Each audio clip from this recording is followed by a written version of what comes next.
Hello প্রিয় বন্ধুরা, আজ আমরা 7 দিয়ে খুব সহজে একটি ঘর আর্ট করব। তো বন্ধুরা, প্রথমে আমরা একটি 7 এঁকে নিয়েছি। 7 আঁকার পরে বন্ধুরা ডান পাশ দিয়ে একটি রেখা টেনে নেব ত্রিভুজ কোয়ালিটির।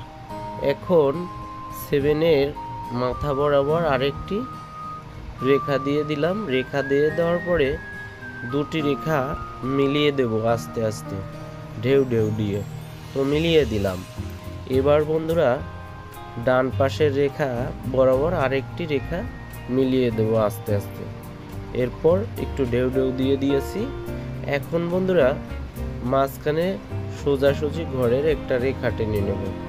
ডান পাশের রেখাটি একটু ছোট হবে তুলনামূলক সামনেরটার চেয়ে, বাম পাশেরটিও একটু ছোট হবে, এটি আমাদের খেয়াল রাখতে হবে। এরপর বন্ধুরা মাঝখানের রেখার সাথে বাম পাশের রেখা সুন্দর করে মিলিয়ে দিলাম।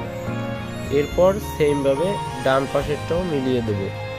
এখন বন্ধুরা নিচের অংশেও এই একইভাবে তিনটি রেখা রেখা দিয়ে দিয়ে আমরা দুপাশ থেকে মিলিয়ে দেব। তো বন্ধুরা, আপনি যদি আমাদের চ্যানেলে নতুন হয়ে থাকেন তাহলে অবশ্যই আমাদের চ্যানেলটি সাবস্ক্রাইব করবেন, আর ফেসবুক পেজ থেকে দেখে থাকলে অবশ্যই পেজটি ফলো দিয়ে রাখবেন। তো বন্ধুরা, এরপর আমরা জালনা দিতে এইচের মতো করে দুটি টান দিয়ে দুপাশ থেকে মিলিয়ে দেব। এবং দরজা আঁকতে প্রথমে এইচ কোয়ালিটির দিয়েও আঁকতে পারি অথবা চতুর্ভুজ কোয়ালিটির। তো বন্ধুরা, আমাদের আজকের ভিডিওটি কেমন লাগছে অবশ্যই কমেন্ট করে জানাবেন, আর আজকের ভিডিওটি উপকারে আসলে শেয়ার করে দেবেন।